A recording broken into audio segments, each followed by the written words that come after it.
Jagtial forest వనమేద మీద 99 TV కథనానికి అటవీ శాఖ స్పందించింది. సిబిఎఫ్ ఆదేశాలతో ఫ్లయింగ్ స్క్వాడ్ బృందాలు రేచపల్లి అడవులను జల్లెడపడుతున్నాయి. దర్యాప్తు చేసి పూర్తి స్థాయి నివేదిక ఇస్తామని, స్మగ్లర్ల మీద కఠిన చర్యలు తీసుకుంటామంటున్న ఫ్లయింగ్ స్క్వాడ్ శివకుమార్తో మా ప్రతినిధి Rishikesh face to face. Jagtial forest పరిధిలోని రేచపల్లి సారంగపూర్ అటవీ భూముల్లో టేకు కలపను యథేచ్ఛగా నరికిన ఘటనను 99 టీవీ ప్రసారం చేసింది. ఈ నేపథ్యంలో సిసిఎఫ్ ఫ్లయింగ్ స్క్వాడ్ ఆదేశాలు జారీ చేసింది. ఈరోజు ఉదయం నుంచి కూడా ఫ్లయింగ్ స్క్వాడ్ బృందాలు రేచపల్లి అడవుల్ని జల్లెడపడుతున్నాయి. మనతో మాట్లాడడానికి flying squad forest divisional officer Shivakumar ఉన్నారు. ఆయనతో మాట్లాడదాం. సార్ చెప్పండి, ఉదయం నుంచి కూడా తనిఖీలు చేస్తున్నారు. ప్రాథమికంగా ఎన్ని చెట్లు నరికినట్టుగా మీరు గుర్తించారు? ఎట్లాంటి పరిస్థితి ఉంది? వాస్తవానికి ఈ ఫెల్లింగ్స్ ఏవైతే అయినాయో రెస్పెక్టెడ్ సిసిఎఫ్ సార్ ఆదేశాల మేరకు మేము ఈరోజు ఇక్కడ రేచపల్లి మరియు సారంగపూర్ ప్రాంతంలో అటవీ ప్రాంతంలో తనిఖీల కోసం రావడం జరిగింది. సో దీంట్లో ఏవైతే ఫెల్లింగ్స్ అయినాయో వాటికి సంబంధించింది ఇంతకుముందే రెస్పెక్టెడ్ డిఎఫ్ఓ జైత్యాల్ గారు ఆల్రెడీ స్పెషల్ టీమ్స్ వేసి చాలా వరకు ఫెల్లింగ్స్ని గుర్తించి వాటిని బిఎఫ్ఈఆర్స్లో ఎంట్రీ చేయడం జరిగింది.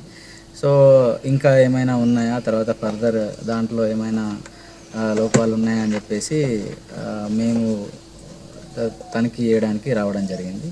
సో 99% అవి ఎంట్రీస్ అనేది ఎంట్రీ చేయడం జరిగింది. బట్ కొన్ని అక్కడ ఇక్కడ 1 or 2 మాత్రం మిస్ అయినాయి. వీటిని మేము గుర్తించడం జరిగింది. ఇంకా ఈవినింగ్ వరకు కూడా వీటి యొక్క తనిఖీలన్నీ జరుగుతాయి. దీనికి సంబంధించిన రిపోర్ట్ డీటెయిల్ రిపోర్ట్ అనేది సిసిఎఫ్ గారికి మేము సబ్మిట్ చేయడం జరిగింది. అసలు సిసిఎఫ్ ఎలాంటి ఆదేశాలు జారీ చేసింది? మీలో ఎంతమంది బృందంలో ఎంతమంది సభ్యులు ఉన్నారు?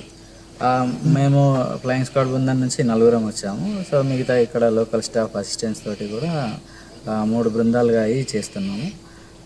సో ఈవినింగ్ వరకు కూడా ఇది కొనసాగుతుంది. సిసిఎఫ్ గారు ఏం చేసిందనంటే ఏదైతే ఈ ఫెల్లింగ్స్ అయినాయో దాని గురించి మీరు టోటల్ ఎక్కడైతే అయినాయో అవన్నీ ఏరియాస్ కూడా మీరు వెరిఫై చేసేసి రిపోర్ట్ చేయమని చెప్పారు.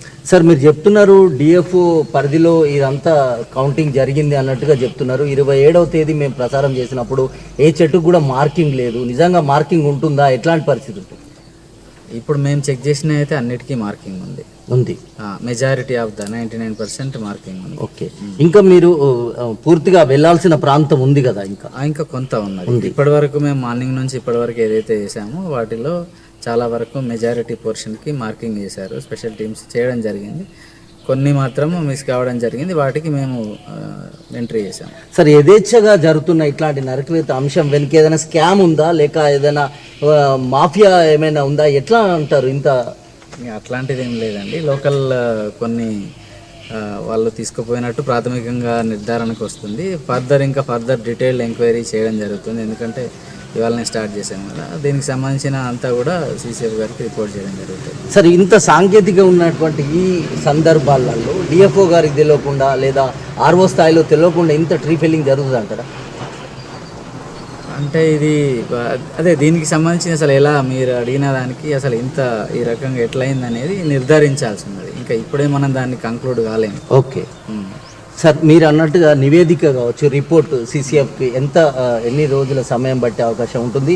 మీరు మళ్ళీ కూడా వెరిఫికేషన్కి వచ్చే అవకాశం ఉంటుందా? ఎన్ని రోజులు జరిగే అవకాశం ఉంది దర్యాప్తు? ఖచ్చితంగా సిసిఎఫ్ గారు అయితే చాలా తక్కువ సమయంలోనే దీనికి సంబంధించిన రిపోర్ట్ ఇవ్వమని చెప్పారు. మేము సాధ్యమైనంత తొందరలో ఇవ్వడానికి మా వంతు ప్రయత్నం జరుగుతుంది. సార్ ఇప్పుడు ఇంత అంటే రికవరీ అనేది కీలక అంశంగా తెలుస్తోంది. ఇప్పటి వరకు మీ దృష్టిలో రికవరీ ఏమైనా జరిగిందా? రికవరీకి మీరు ఎట్లాంటి అంటే మీరు అన్నది మేము ఓన్లీ ప్రాథమికంగా ఎక్కడెక్కడ ఫెల్లింగ్స్ అనేది మాత్రమే మార్నింగ్ నుంచి చూస్తున్నాము. మీరు అన్న పాయింట్ అనేది ఇప్పుడు ఫర్దర్ అన్ని రికార్డ్స్ వెరిఫై చేసి దానికి కంక్లూడ్ కావాల్సి ఉంటుంది.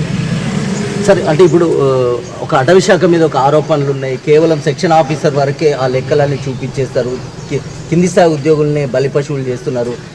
పెద్ద స్థాయి అధికారుల మీద ఎలాంటి చర్యలు ఉండవు అనేటువంటిది ఒక ఆరోపణ అటవీ శాఖ మీద ఉంది. దీని మీద మీరు ఏం చెప్తారు సార్? అలా ఏమి ఉండదండి. యాజ్ పర్ రూల్ ప్రకారము దాన్ని అందరి మీద ఎవరైతే దానికి సంబంధించిన ఇన్వాల్వ్ ఉంటారో వాళ్ళ మీద చర్యలు అనేది ఉంటుంది. As per rules and regulations ప్రకారమే యాక్ట్ చేయడం జరుగుతుంది ఎవరైనా సరే. సార్ శివకుమార్ సార్కి ఒక ఇంటిగ్రిటీ ఉంది, ట్రాన్స్పరెంట్గా ఈ యొక్క ఇన్వెస్టిగేషన్ జరుగుతుందని నిజంగా అధికారుల మీద చర్యలు ఉంటాయని అంటారా మీరు? మా వంతు ప్రయత్నంగా మేము ఏదైతే మా దృష్టికి వచ్చినాయో వాటిని రిపోర్ట్ చేయడం జరుగుతుంది.